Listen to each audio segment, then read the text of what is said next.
What if war was never meant to be won? What if fear wasn't a byproduct of conflict, but the very purpose of it? And what if the greatest threat to freedom wasn't an enemy at the gates, but a system that needs enemies to justify its existence? George Orwell's 1984 is often read as a distant warning about authoritarianism. But it is more than a work of fiction. It is a detailed map of how power can be structured to last forever. At its center is a chilling insight. The most effective forms of control are not maintained through violence alone, but through the deliberate creation of chaos, insecurity, and false stability. In Orwell's world, war is not an event, it is a condition. Surveillance is not a precaution, it is a principle. And propaganda is not persuasion, it is a weapon used to rewrite reality itself. These are not just tools of oppression, they are the foundation of a self-perpetuating system where truth is fluid, peace is dangerous, and obedience is survival. Today we explore a political architecture designed not to govern but to endure, and how those same mechanisms are alive and evolving in the world today. What happens when fear becomes policy?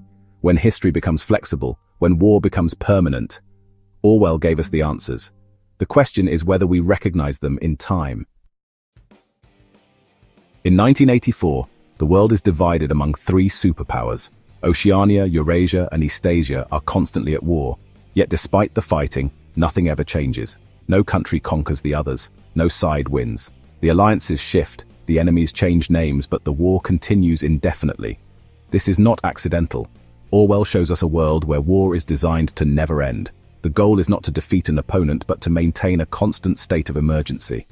The war absorbs excess resources, prevents the rise of prosperity that might lead to rebellion, and justifies the constant restriction of freedoms. Most importantly, it keeps people afraid, obedient, and focused on an external enemy rather than the system that controls them. This model is not confined to fiction.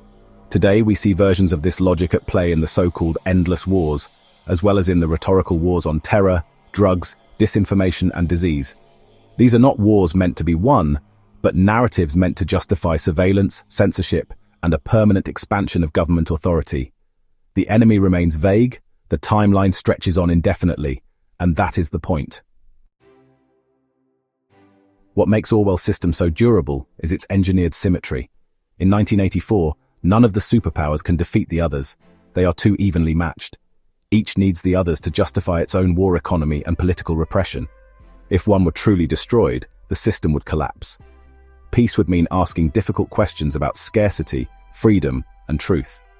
To prevent this, the powers enter into a kind of cooperative hostility, a rotating alliance system in which two nations gang up on a third, only for the alliances to change without explanation. One day Oceania is fighting Eurasia, the next, Eastasia is the enemy. History is rewritten overnight. The population accepts it immediately because the recorded past is no longer stable and memory is easily manipulated.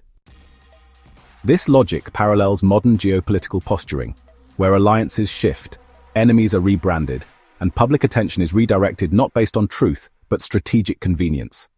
The system depends not on clarity, but on confusion, on an electorate that never pauses to ask who decided this and why. In Orwell's world, war is only one part of a larger mechanism of internal domination. It works alongside two other pillars, surveillance and propaganda.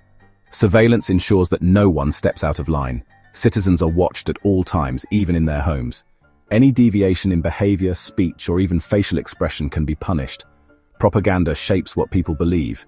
It rewrites history, manipulates language, and blurs the line between truth and fiction until individuals can no longer trust their own memories. War then acts as the justification for both. You must be watched to prevent sabotage. You must believe what you're told to keep the enemy from winning. These elements reinforce one another, forming a self-sustaining cycle. Surveillance detects dissent. Propaganda explains it away or eliminates it from memory. War justifies both. And so the system never needs to declare an emergency. The emergency is constant. In the present day, this system no longer looks like jackboots and telescreens. It looks like metadata, targeted misinformation, algorithmic filtering, digital censorship, and mass psychological manipulation. It looks like being told to trade liberty for safety without ever seeing the danger directly. Perhaps the most terrifying idea in Orwell's work is this. True stability is achieved not through peace, but through the illusion of threat. Peace in his world is dangerous. Peace would mean questioning why people are hungry, why they have no rights, why they are being watched. It would lead to demands for change.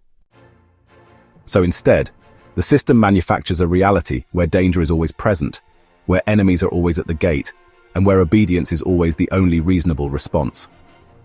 This principle applies wherever fear is used to suppress freedom, silence dissent, or expand authority.